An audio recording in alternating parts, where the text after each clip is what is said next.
Una sa lahat, maletang naiwanan sa NAIA Terminal 3 naglalaman ng 50 million pesos na halaga ng mga alahas at gamit. Isang lalaki sapul sa bidyong tinangay ang bagahe. Ang may-ari ng naturang bagahe nagpatulpo na dahil sa mabagal umanong aksyon ng mga otoridad. Handaring magbigay ng 1 milyong pisong pabuya sa makapagtuturo sa kumuha ng kanyang bagahe. Magandang gabi, Pilipinas! Sa Frontline tonight. Bidyong inilabas ng China na nagpapakita raw na ang bangka ng Pilipinas ang gumawa ng mapanghamong aksyon, peke at pawang kasinungalingan ayon sa Philippine Coast Guard. Dalawang tumatakbong kapitan sa Pangasinan at Davao de Oro patay sa pamamaril. Dalawang kandidatong kagawad sa Cotabato patay rin. DFA umaasang mapapakawalan ng ligtas ang dalawang overseas workers sa Israel na posibleng binihag ng Hamas.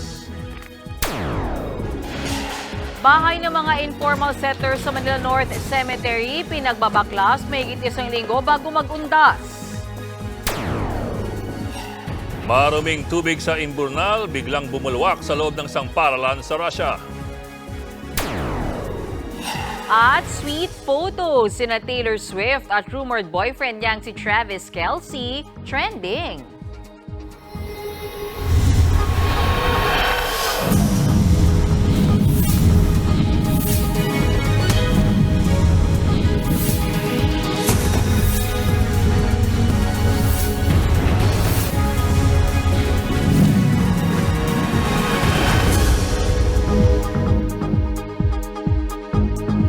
Naglabas ang umunoy pruweba ang China na ang Pilipinas daw ang nagsimula kaya nagkaroon ng banggaan sa dagat noong linggo. Pero buwelta ng Philippine Coast Guard, hindi sila patitinag sa anilay mga kasinungalingan ng China. Nasa frontline ng balitang yan si Camille Samonte. Ito ang videong inilabas ng Chinese Embassy kaugnay sa banggaan malapit sa Ayungin Shoal nitong linggo. Sa aerial video, makikita ang resupply boat ng Pilipinas na Onaiza May 2 o UM2. Kumabig ito pakanan sa direksyon ng dihamak na mas malaking Chinese vessel na China Coast Guard 5203. Sa sumunod na kuha ng China mula sa kanilang barko, makikita ang pagliko ng UM2 hanggang sa mahagip ito ng Chinese vessel. Ang mga video na yan ang pruweba raw ng China na Pilipinas ang namprovoke.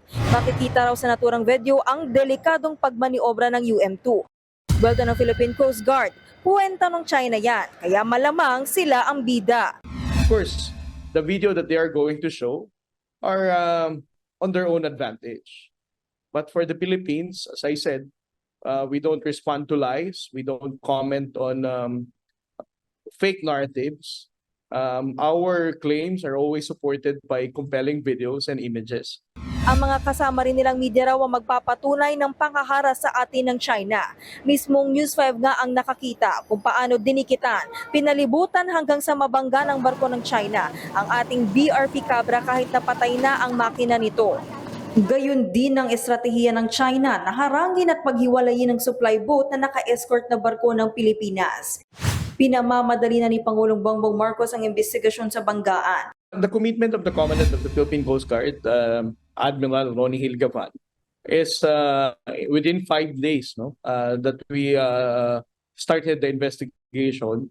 We can be able to provide a complete, full detailed investigation and have it submitted to the Office of the Secretary of Transportation. Nagpaabot naman ng suporta sa Pilipinas ang iba't ibang bansa, partikular ang Amerika. Nagkausap pa nga sa telepono sina US National Security Advisor Jake Sullivan at Philippine National Security Advisor Eduardo Año. Pero ang China tinawag na baseless, walang basihan ng mga paratang sa kanila. Hindi rin daw maganda ang pagkampi ng Amerika sa pamprovoke sa Pilipinas. Nagbabalita mula sa Frontline, Camille Samonte, News 5. Literal na nagkiskisa ng mga barko ng Pilipinas at China habang nagre-resupply mission ng Philippine Coast Guard sa BRP Sierra Madre sa Ayungin Shoal. Dalawang insidente po yan. Ang una ay ang pagsagi ng China Coast Guard Vessel 5203 sa mas maliit na Onaiza May 2, ang barko na chartered ng Philippine Navy para po sa resupply mission. Ang pangalawa ay ang kiskisa ng isang Chinese Maritime Militia at ng Philippine Coast Guard Vessel BRP Cabra. Kagad nag-file ng diplomatic protest ang Pilipinas laban sa China. Pero ang China, giniit na ang Pilipinas ang nagmaneobra ng delikado at naging dahilan daw ng banggaan. Pero kung titingnan mo ang kasaysayan, ang China ang may mas malawak na karanasan sa ramming o yung pagbunggo ng mga barko. Katunayan, ayon po sa dalawang maritime NGOs, sadyang nilalagyan ng reinforcement ng China ang mga bow o yung harap ng kanilang mga barko. Ito po, para talaga sa mga ramming operation. Ayon sa Institute for Maritime and Ocean Affairs, itong ginagawa sa harap ng mga barko ng Chinese Coast Guard at ng Chinese Maritime Militia para pambunggo sa kanilang mga kalaban. Ayon naman sa grupong Sealight, isang maritime NGO ng mga Stanford University researchers, ang tactic na ramming ang ginagamit ng China sa kanyang gray zone operations para raw masindak yung mga kalaban nang hindi umaabot sa gera. Maraming barko raw ng Chinese Maritime Militia ang sadyang pinatibayan ang nguso para pambangga. Isa pang taktika raw ng China ay ang bow crossing o yung delikado at biglaang pagmaniobra sa harap ng kalabang barko para ito'y masindak. Yun lang, minsan nagre-resulta raw ito sa banggaan. Ayon sa grupo, strategy ito ng China para makontrol ang karagatan nang hindi umaabot sa bakbakan ng mga magkabilang panig. May ilang beses nang nangyari po itong mga sadyang ramming incidents. Noong May 2014, nagkaroon po ng tensyon sa pagitan ng Vietnam at ng China nang magpadala ng oil platform ang China sa Exclusive Economic Zone or EEZ ng Vietnam. Ito ring video na ito, nilabas ng Vietnam Foreign Ministry. Ganon din ang kwento, paulit-ulit na pagbangga noon pang 2014.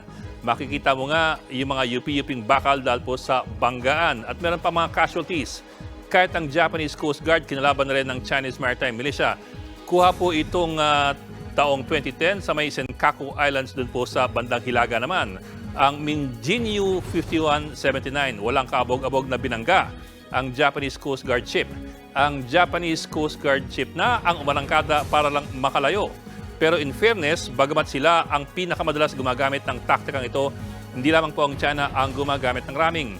Naglabas din ng China ng sarili nitong video na nagpapakita daw ng pagraram ng isang Coast Guard vessel sa kanila naman.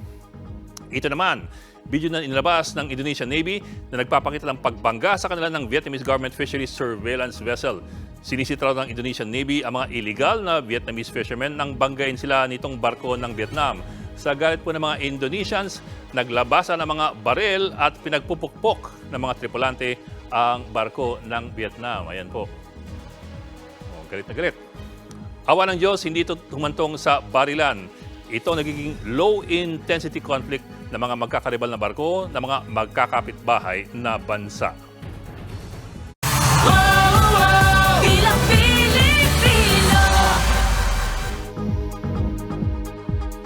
Patay sa magkakahiwalay na pamaril ang 4 na kandidato sa barangay election sa Pangasinan, Davao de Oro at Cotabato. Nasa frontline ng balitang yan si Mon Gualvez.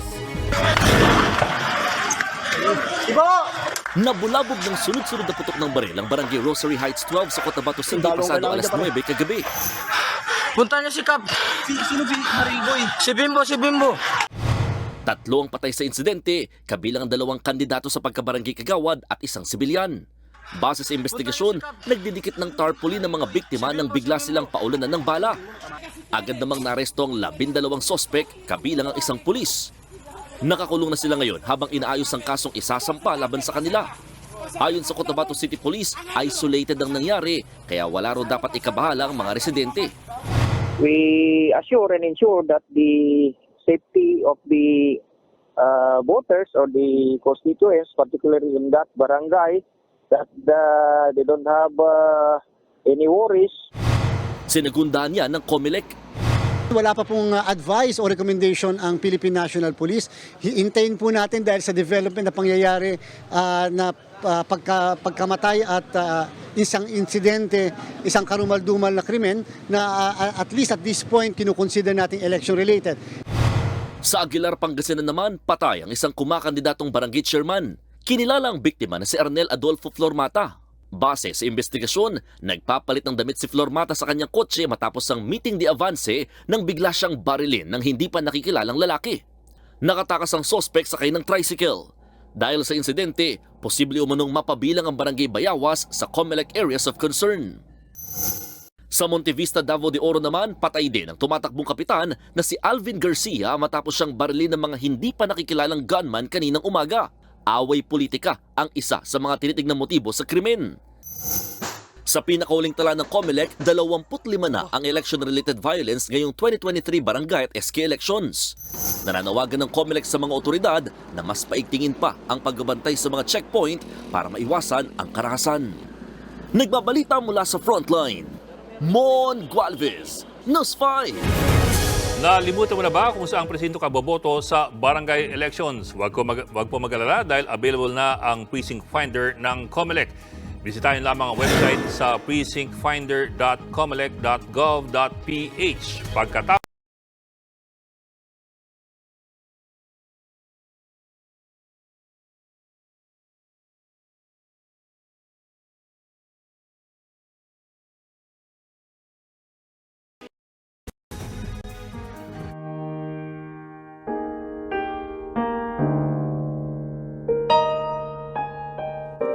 Pinagpapaklas na ang mga bahay na iligal na tinayo sa loob ng Manila North Cemetery bilang paghahanda sa undas. Sinubukan pang makiusap ng mga nakatira sa sementeryo pero hindi po yan umubra. Nasa frontline balitang yan si JC Cosico.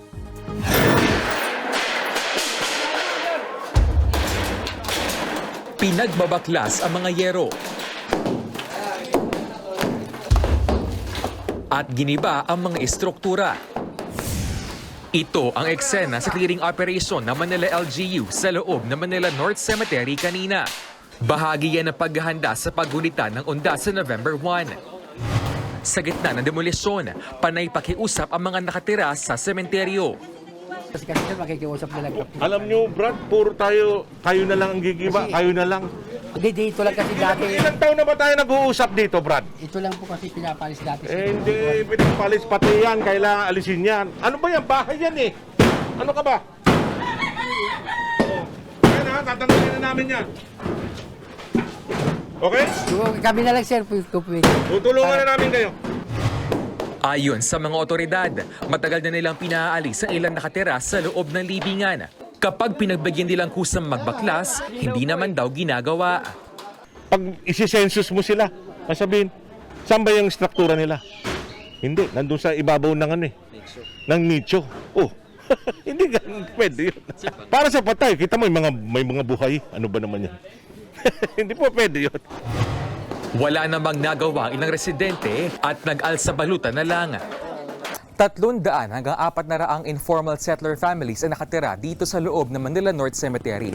Karamihan mga caretaker o yung mga nag-aalaga ng mga puntod. Sabi ng pamunuan ng semeteryo, posibleng wala talaga silang bahay kaya bumabalik din dito. Sinosolusyonan na raw na LGU ang isyong ito. Meron pong ongoing po kaming mga pabahay na kino-construct. Yan po ay pag natapos, pwede naman po silang mag-apply doon para magkaroon naman po sila ng decent at maayos na bahay. Habang abala ang LGU sa paglilinis ng informal settlers, busy na rin sa paglilinis at pagpipintura ng puntod ang mga kaanak ng mga yumao. Ang pamilya ni Rosana humabol sa paglilinis dahil hanggang bukas na lang ito pwedeng gawin. Mahirap sumabay sa maraming tao, masakit sa loob man na mawalan tayo, at least naalala rin natin sila. Higit 1 milyon ang tinatayang bibisita sa Manila North Cemetery sa November 1. Pero posibleng dumagsa na raw ang mga tao sa October 30 pa lang, kasabay ng barangay at sangguniang kabataan elections. Pagkatapos nilang bumoto, syempre, alam naman natin, ang barangay election, puro magkakamag-anak yan eh. Baka after po nun, kunin na rin nila yung pagkakataon na pumunta sa puntod ng mahal nila sa buhay. Simula October 30 hanggang November 2, bukas ang sementeryo simula 5 a.m. hanggang 5 p.m. Bawal ipasok sa loob ng sementeryo ang mga alak gamit pang sugal, flammable materials, mga armas, matutulis na bagay, pati mga videoke o sound system. Magpapakalat din ng daan-daang pulis sa loob at labas ng sementeryo. Nagbabalita mula sa Frontline, JC Cosico, News 5. Abiso naman sa mga motorista, suspendido ng 3 araw ang number coding scheme sa Metro Manila. Ayon kay NMDA Chairman Romando Artes, wala munang number coding sa October 30 o sa mismong araw ng barangay at sangguniang kabataan elections. Gayon din sa November 1 at 2 para sa paggunita sa undas. Sa kabila nito, magpapakalat pa rin ng mga traffic enforcers ng MMDA sa mga nabanggit na araw. Yung mga violations po na simple lamang at pwede na pong palagpasin ay hindi na po muna titikitan, sisitahin lamang, hindi na po paparahin at hahayaan na po. Dahil alam naman po natin na pag pinarayan at tinikitan, nag-create po ng traffic. Naghahanda na mga nagtitinda ng bulaklak para sa dagsa ng mga mamimili para sa undas. Simula raw sa Biyernes, tataas na ang presyo ng mga bulaklak. At live mula sa Dangwa sa Manila, nasa Frontline Balitang yan si Brian Basa. Brian, marami na bang mamimili dyan? Medyo tahimik pa rito sa Dangwa, isang linggo bago ang undas. Sa Biyernes pa raw inaasahan ang dagsa ng mga tao rito, pero ngayon pa lang, hile-hilera na ang mga bagong disenyo ng bulaklak para pagpilian ng mga dadalaw sa puntod ng kanilang mahal sa buhay. Flower basket, hugis pusong arrangement, hanggang sa higanting korona ng bulaklak. Yan ang bubungad sa mga mamimili sa Dangwa ngayong undas. Ang taga-ayos ng bulaklak na si Jomar, busy na. Pinakamabenta raw ang Malaysian moms. Naglalaro ito sa 250 hanggang 700 pesos, depende sa dami at disenyo. Nasa normal pa lang yung price ngayon. Pero pagka tungtong ng 27 hanggang katapusan, doon na kami, nagtataas na yung presyo. Si Aling Rina, mga baby's breath naman ang tinda. 180 pesos kada kilo ang bentahan nito ngayon. Umaasa siyang makababawi sa kita sa muling pagdagsa ng mga mamimiling dadalaw sa mga sementeryo. Di kalayuan mula sa Dangwa, abala ang mga tao sa Manila North Cemetery. May hanggang Miyerkules pa sila para linisin ang mga nicho, kapilya at musuleyo. Palubog na ang araw pero naabutan pa namin si Raymond na nagpipinta. Kwento ng ina niyang si Baby, matagal na raw silang nakatira rito kaya naging hanap buhay na nila ang pagiging katiwala sa himlayan ng mga patay. Pagkatapos ng Todo Santos, hirap na. Siyempre wala na eh. Yan lang po inaasahan namin yung mga ganyan. Minsan, nalilipasan din kami ng pagkain. Dati nangangalakal ako, tinigil ko na nga dahil nga baka mamaya matungbalala ako kasi sakit nga ako ito eh. Higit 1 milyong tao ang inaasahang daragsa sa Manila North Cemetery ngayong undas. Mag-ikot ang Trade Department ngayong linggo para suriin ang mga presyo ng bulaklak at kandila. Paalala nila sa mga tindero, maging patas sa pagpepresyo at huwag labis-labis ang dagdag singil. Balik sa inyo. Maraming salamat, Brian Basa.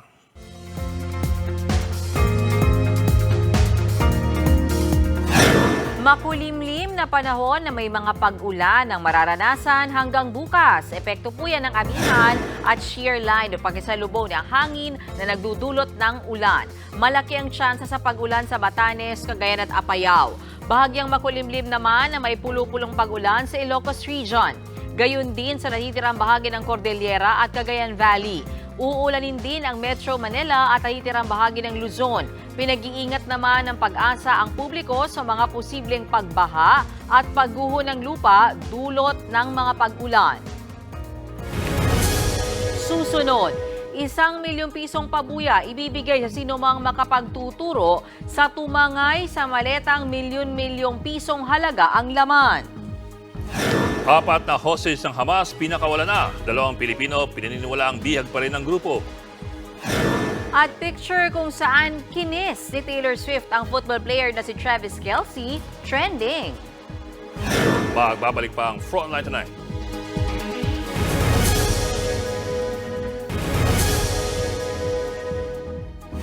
Humingi ng tulong kay Senator Raffy Tulfo ang isang natangayan umano ng bagay sa NAIA. 50 million pesos daw ang halaga ng laman nitong mga alahas at iba pang gamit. Ang may-ari magbibigay raw ng 1 milyong pisong pabuya sa makapagtuturo ng kumuha sa kanyang bagahe. Nasa Frontline Balitang yan si Faith Del Mundo. Mga kumikinang at naglalakihang singsing, relo at mga hikaw na tadtad ng diamante, at Hermes bag na kasing mahal ng 2 luxury vehicles. Ilan lang yan sa mga laman ng bagahe ng cosmetic manufacturer na si Maricor Flores na natangay raw sa Ninoy Aquino International Airport. Kanina, dumulog sa programang Wanted sa radyo ni Senator Raffy Tulfo si Maricor. Ayan po yung mga, mga diamonds. Ayan, yun nasa daliri. Sus, ang mamahal nito, mga diamante. Kwento niya, October 1 pa natangay ang kanyang gamit na abot sa 50 million pesos ang halaga. Pero hanggang ngayon, wala pa raw usad ang kaso na inilapit niya sa airport police ng NAIA. Sa kuha ng CCTV sa Bayfort Terminal 3, makikita si Maricor at kanyang assistant na lumapit sa isang dumating na SUV.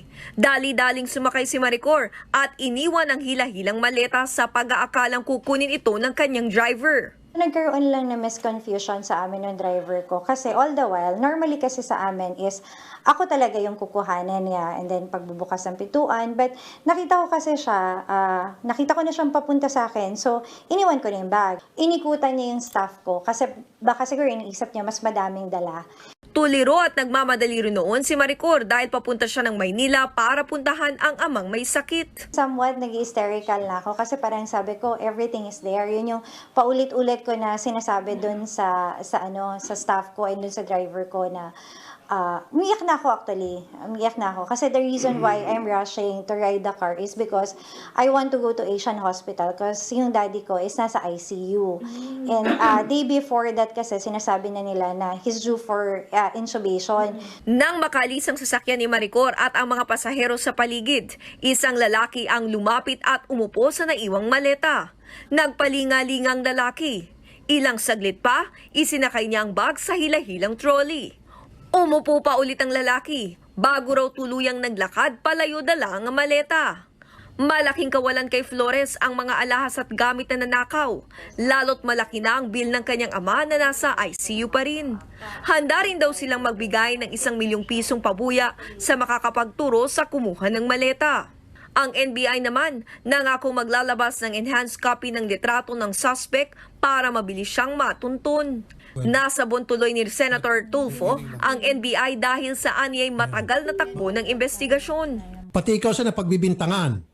So show to them na wala kang kinalaman talaga at malinis ka, bilis-bilisan mong aksyon mo, sir.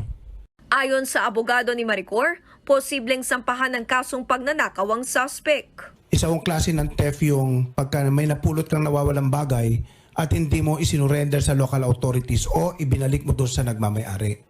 Nagbabalita mula sa Frontline, Faith Del Mundo, News 5. Ipinagutos ni Pangulong Bongbong Marcos na paikliin ang trigger period o palugit bago ibigay ang fuel subsidy sa mga tsuper. Base sa batas, dapat 3 buwang pumapalo sa $80 ang kada bariles ng Dubai crude bago magbigay ng ayuda. Pero sa utos ng Pangulo, may ayuda nang ibibigay kahit 1 buwan pa lang ang pagtaas ng presyo ng krudo sa world market. Dapat daw makita ang pagbabagong ito sa 2020.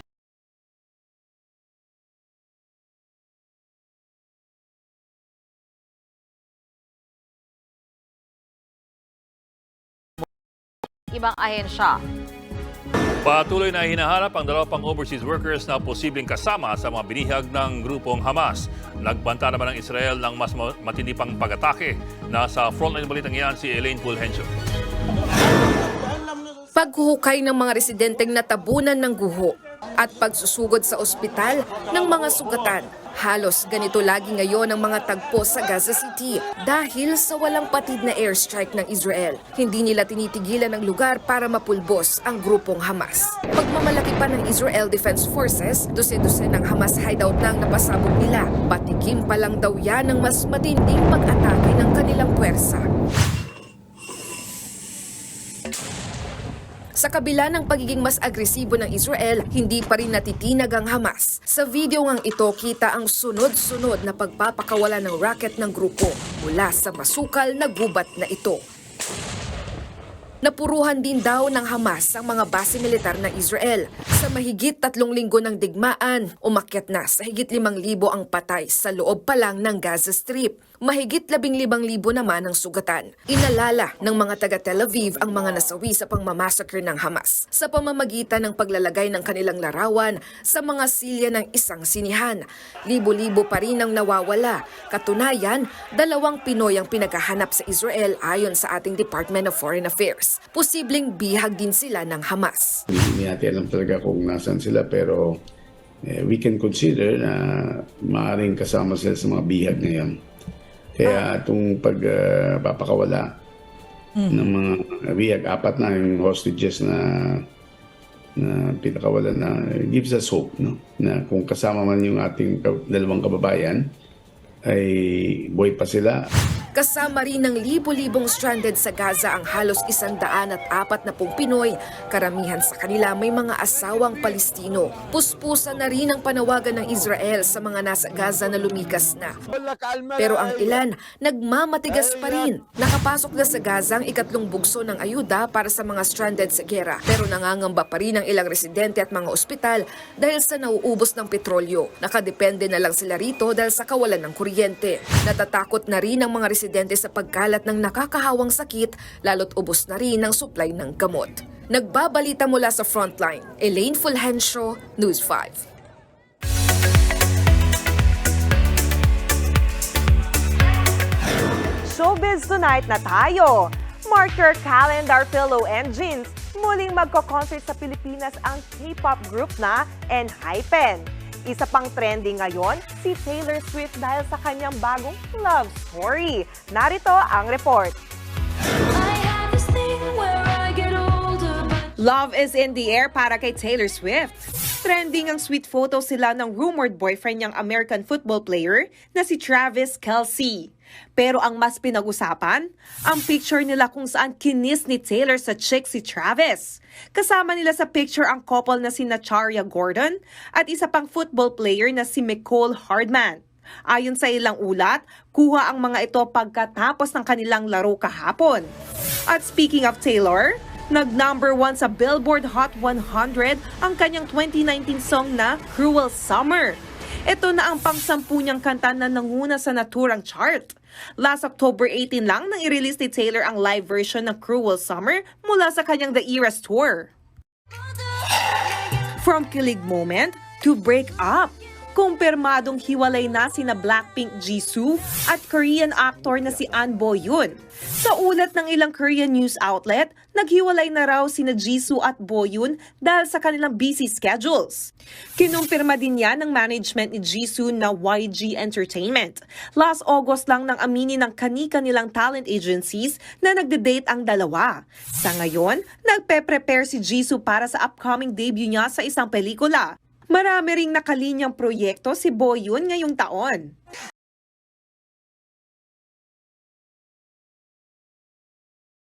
Good news naman para sa mga Philo engines. Muling babalik sa Pilipinas ang K-pop group na ENHYPEN.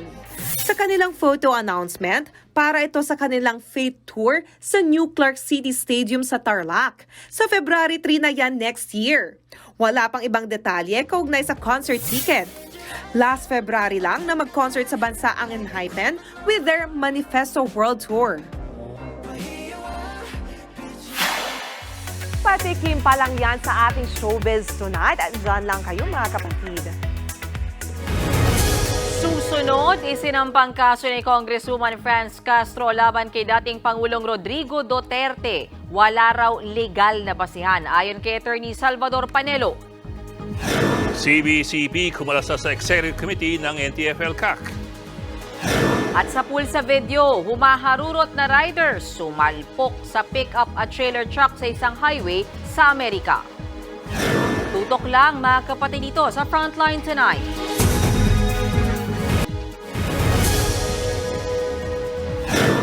Wala raw basehan ang kasong grave threat na sinampa ni ACT Teachers Party List Congresswoman Franz Castro laban kay dating Pangulong Rodrigo Duterte. Yun ang depensa ng dating legal counsel ni Duterte. Nasa frontline balitang yan, Marian Enriquez.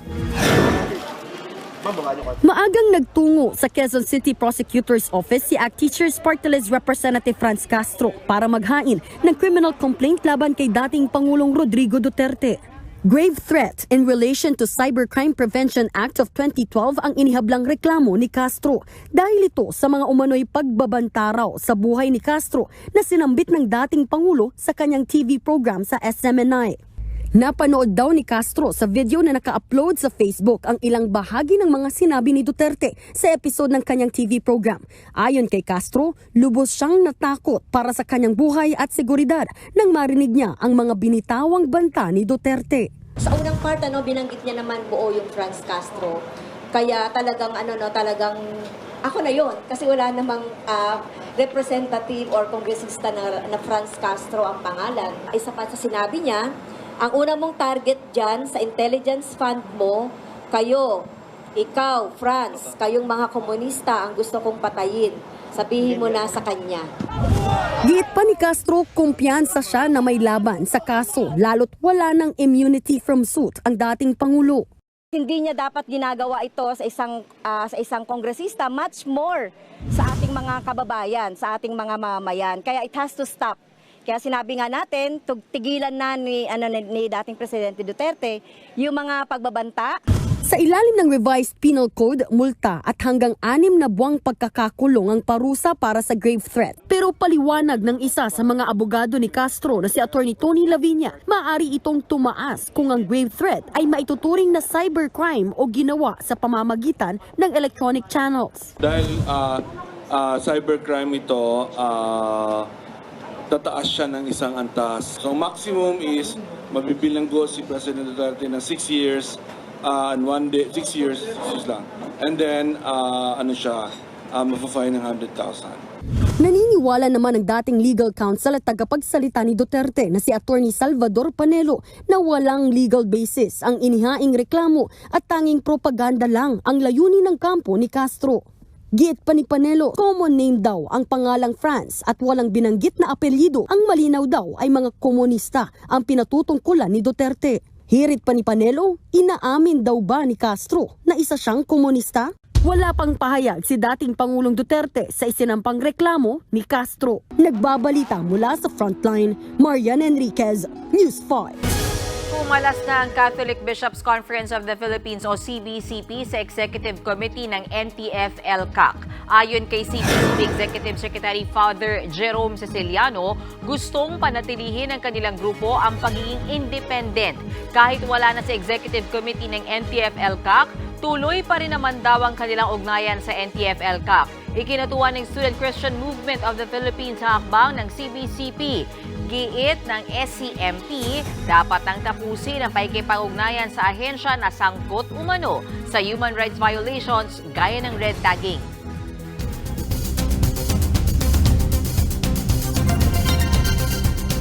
Nagkarambolang mahigit 100 sasakyan dahil sa super fog sa Amerika.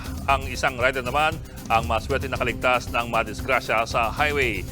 Yan iba pa sa Frontline News Abroad ni Elaine Pulhencio. Sa videong ito, makikita ang isang rider sa Amerika na sobrang makaharurot sa highway. Sumingit pa siya sa pagitan ng mga sasakyan hanggang sa nadisgrasya na nga ang motorista. Sumalpok ang motor sa isang pickup truck. Nahagip din siya ng nag-overtake na trailer truck. Maswerte namang nakaligtas ang rider, pero nagtamo siya ng fracture sa iba't ibang bahagi ng katawan. Pag-amin ng rider, kasalanan niya kaya siya na aksidente. Babalik pa rin daw siya sa pagmumotor pero hindi na raw siya ganito kabilis magmaneho. Sa Louisiana naman, ilang oras na ipit sa traffic ang mga sasakyang ito. Hindi sila makausad matapos mabalot ang kalsada ng makapal na hamog o tinatawag na super fog. Sa dulo ng highway, nagkarambola na palang higit 150 mga sasakyan. Sa tindi ng banggaan, may mga sasakyang nagliyab at nagkapatong-patong. Aabot sa 7 ang nasawi habang nasa 25 ang sugatan sa disgrasya. Namuo ang super fog dahil sa paghahalo ng fog at usok mula sa marsh fires. Tumagilid at nadiskaril naman ang tren na ito sa Bangladesh matapos banggain ng isa pang tren. Aabot sa 17 pasahero ang namatay. Lumabas sa investigasyon na hindi sumunod sa signal ang nakabanggang tren. Nagbabalita mula sa Frontline, Elaine Fulgencio, News 5. Abangan, maruming tubig mula sa isang tubo biglang bumulwak sa nakatambay na estudyante at teacher. At sa gitna ng kinakaharap ngayong issue ng kanilang pamilya, Maxine Magalona napa-throwback sa video nila ng tatay niyang si Francis M. Tuloy-tuloy ang balitaan dito sa Frontline Tonight.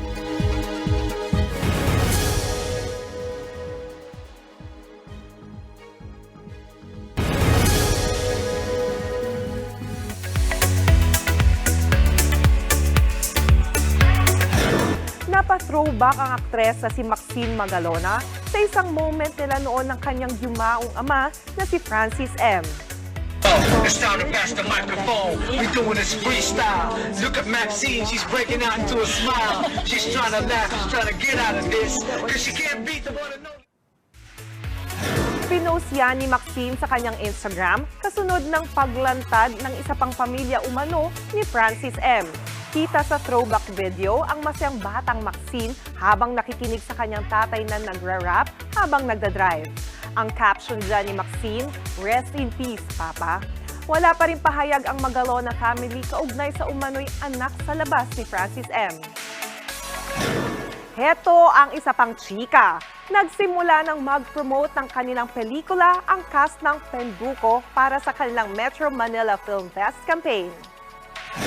Sa kanilang press conference, ibinida ng cast at production ang pambihirang kwento ng classic Pinoy icon na si Pedro Penduko. Ang catch, albularyo pa rin si Penduko, but make it modern and millennial. Ngayon pa lang, may mahigit 90,000 views na ang trailer ng Penduko sa YouTube. Ayon pa sa cast, sure na ma-enjoy ng mga Pinoy ang pelikula na collab project ng MQuest Ventures, ng MediaQuest at ng Viva Films. Kinakabahan talaga ako. This is my first MMFF and the responsibility of holding the film Penduko is very large. This is a dream come true. Gusto ko talaga mag-action. A few weeks before filming lang sa akin binigay itong project na to. And I was told that I would be parang replacing someone. So parang immediately after that, I really had to prove myself. At yan ang latest and hottest sa showbiz tonight. Ako si Jania Lipon. Happy Tuesday mga kapatid!